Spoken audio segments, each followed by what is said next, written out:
CNN contributor General Wesley Clark joins me now from Little Rock to talk about Libya. General, rebels are having a very hard time holding on in the town of Misrata. They've actually requested weapons from several nations, and today fresh bombing of Gadhafi's ground troops there. How does the coalition do this without hitting the rebel forces and the people that they're actually trying to protect? Well, presumably there's some armored equipment and there's some logistics from Gadhafi's forces outside Misrata. Now, those can be seen and struck from the air unless they're extremely well camouflaged. And I would think that the coalition aircraft can simply orbit over Misrata and see the movement and figure out the patterns. Maybe they're using some overhead imagery that's not exactly on conventional airframes, don't know.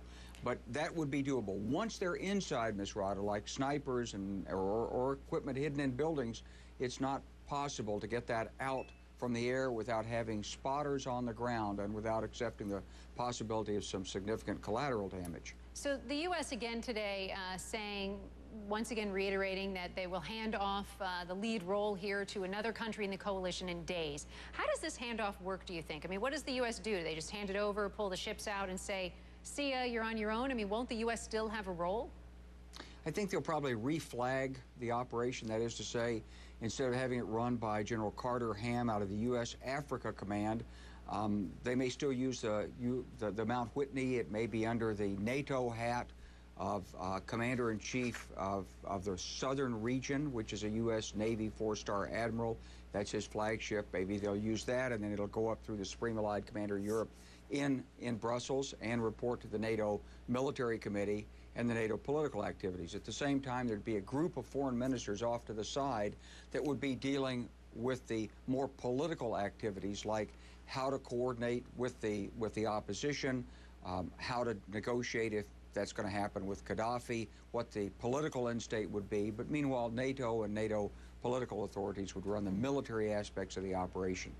So let's talk about Gadhafi. He's still coming out to speak. He's still saying that he's going to hold on to the bitter end. Yet in an interview with ABC News, Secretary of State Hillary Clinton says that he may be looking for an out. So let's listen to that and we'll talk more about it. Are you indicating that there's someone close to him on his behalf reaching out to say, how do we get out? How does he get out? This is what we hear from so many sources, Diane. It is a constant...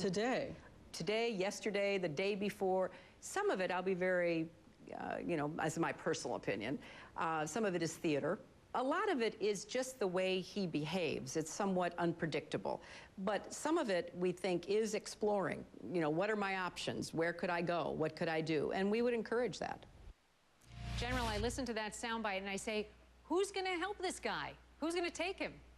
Well, he's put a lot of money into Africa, and he's got a lot more money in gold reserves in Libya, which presumably he would try to bring out physically with him. And he'd be negotiating something that would give him some kind of relief from International Criminal Court jurisdiction, for example, plus giving him the authority to keep some of that money. And he would probably offer to give a lot of that to whatever four countries willing to take him in. That's the way something like that would work. And just very quickly, are you at all concerned about the rebel forces? I mean, the U.S. doesn't seem to know who they are really dealing with, nor does the coalition. Are you at all concerned about what kind of regime they might put forward? Well, certainly I'm concerned about the quality of the rebel forces, whether they're actually going to make any headway against Gadhafi or not. I'm concerned about the people in Misrata, and I'd be concerned about the nature of the government that comes after. All that has to be looked at, and apparently that's all going to be looked at by this group of foreign ministers and their political committee that are supposed to meet on Tuesday. The issue is then, how does that intersect the military activities that have been authorized by the UN Security Council? That's the great unknown. All right, General Wesley Clark, always appreciate you chatting with us and appreciate your insight.